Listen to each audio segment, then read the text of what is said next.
जब भगवान बलराम का विवाह हुआ रेवती के साथ, भगवान कृष्ण ने देखा कि भगवान बलराम और रेवती रात्रि का समय है, अपने कक्ष में हैं और बड़े बड़े ऋषि महर्षि ऋभु अंगिरा नारद इत्यादि सब झांक रहे हैं।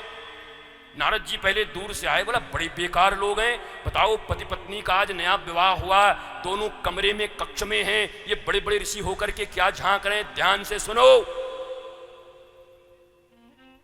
सुनोगे तब गुनोगे तब बनोगे। भगवान ने नारद जी से कहा कि नारद जी जरा पता करके आओ क्या हो रहा है। नारद जी गए, प्रभु हमको कुछ पता नहीं चल रहा क्या हो रहा है, आप स्वयं आओ। जब भगवान भी आकर के और झरोके से झांकते हैं तो क्या देखते हैं कि रेवती मैया पलंग के नीचे बैठी हुई हैं और भगवान बलराम पलंग के ऊपर बैठे हुए हैं। भगवान बलराम अपने गोकुल की, गोपाल की, गोविंद की लीला सुना रहे हैं और रेवती मैया के आंखों से झरझर अश्रु बह रहे हैं। वहां वृंदावन की कथा चल रही थी, हनीमून हो रहा था। विदेशियों के पिट्ठुओं, भोगवाद और भोगवाद की संस्कृति को अपनाने वाले लोगों, तुम्हारी अपनी गरिमा, अपनी गवेषणा, अपने संस्कार तुम्हें पता नहीं है।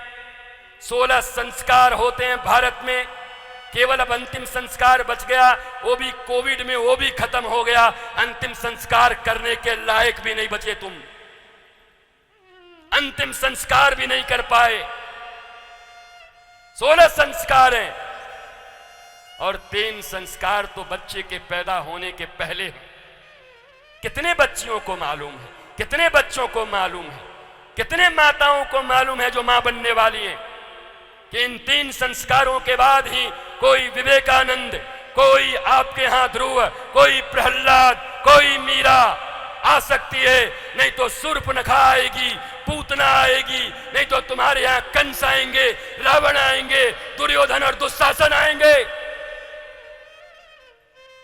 कितनी बेटियों को पता है कितने संस्कार होते हैं। पढ़ाई का दंभ भरते हो, बोलते हो बेटा बेटी पढ़ा रहे हो कि जीते जी मार रहे हो। एक तरफ एकेडमिक क्वालिफिकेशन चले, मैं इनकार नहीं करता, तुम्हारे भारत में पढ़ाई की कमी है, तुम्हारे भारत में कमी है। किस बात की? तुम्हारे अपने सनातन बोर्ड नहीं है, तुम्हारे यहां अपने सनातन संस्कृति की पढ़ाई नहीं है, तुम गरीब लोग हो, दुखी लोग हो, तुम्हारे हिस्से में कुछ नहीं है। पढ़ो जाकर के उन कॉन्वेंट में, लेकिन इतना तो याद रखो कि कॉन्वेंट में एडमिशन कराने के साथ साथ उसी उम्र में अपने बच्चे को किसी प्रत्यक्ष संत और सदगुरु के पास ले जाकर के चरणों में प्रणाम करा करके कहो कि उस स्कूल में केवल पैसा कमाने की विद्या बताई जाएगी और इस स्कूल में बिना पैसे के भी गुरुदेव के चरणों में ऐसी सीख लोगे कि धन न हो भी तो सुदामा की तरह मस्त रहोगे। कृष्ण तुम्हारे चरणों को धोएंगे अपने आंसू से। वो किसी गुरुकुल में सांदीपनी ही सिखा सकता है। वो क्यों नहीं सिखाते? वो क्यों नहीं कहते? कहां गई तुम्हारी शिक्षा? भारतवासियों, दौड़ते रह जाओगे विदेशियों के पीछे पीछे, सारी जिंदगी अतृप्त आत्मा और प्रेतों की तरह रह जाओगे। अगर रियल मस्ती चाहते हो तो व्यासपीठ से भागवत की सौगंध लेके कहता हूं, अपने बच्चों और स्वयं को धर्म और शास्त्र की ओर उन्मुख करो। धन की कमी नहीं होगी।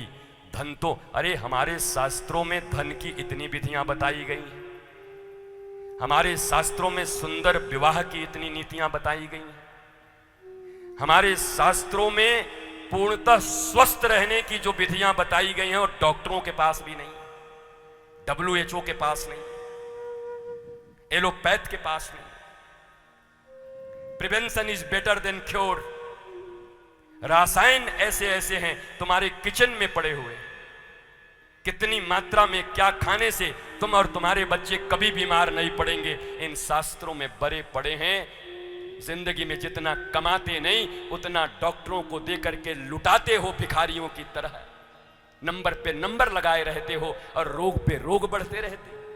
पहले बीपी था, फिर किडनी गई, आंख में कम दिखने लगा, उसके बाद भी बुद्धि नहीं बदल रही है। क्यों? क्योंकि धर्म मुफ्त में मिलता है, कथा मुफ्त में मिलती है। फ्री में कोई आया है कथा करने के लिए। अपने जीवन को जिसने अपने गुरु चरणों में ज्ञान और विज्ञान में निष्णात होने में लगा दिया, वो कोई महापुरुष तुम्हारे द्वार पर गंगा की तरह आकर के तुम्हें स्नान कराना चाहता है, तुम्हें पान कराना चाहता है, मज्जन कराना चाहता है, तब तुम्हारे पास समय नहीं है, क्योंकि मुफ्त में मिल रहा है। इसीलिए गोस्वामी तुलसीदास ने कहा, सकल पदार्थ यही जग माही, पर कर्महीन नर पावत नाही। सभी कुछ है यहां, पर तुम्हें कुछ नहीं मिल रहा। थोड़ी सी दृढ़ता में आ जाओ।